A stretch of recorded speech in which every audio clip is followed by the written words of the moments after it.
अस्सलामु अलैकुम वरहमतुल्लाहि वबरकातुहू नहमदुहू व नुसल्ली अला रसूलिहिल करीम अम्मा बाद फ़ाऊज़ बिल्लाहि मिनश शैतानिर रजीम बिस्मिल्लाहिर रहमानिर रहीम वलिल्लाहिल अस्माउल हुस्ना फ़दऊहु बिहा सदक़ल्लाहुल अज़ीम।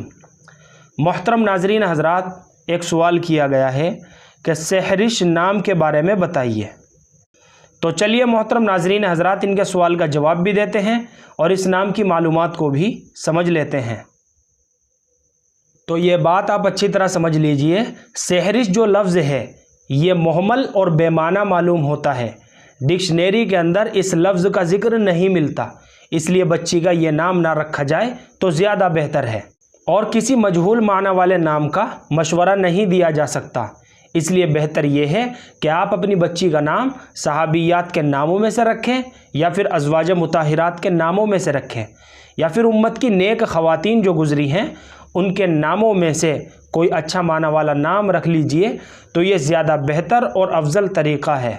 बाहर कैफ सहरिश जो लफ्ज़ है ये अरबी, उर्दू, फ़ारसी किसी भी डिक्शनरी में नहीं मिलता। बज़ाहिर ये एक मुहम्मल लफ्ज़ मालूम होता है, इसलिए बच्ची का सहरिश नाम ना रखा जाए तो ये ज़्यादा बेहतर है। मुझे उम्मीद है कि आप सभी हज़रात को अच्छी तरह समझ में आ गया होगा। अल्लाह हम सबको सुन्नत व शरीयत पर पाबंद फरमाए। फ़क़त वल्लाहु आलम।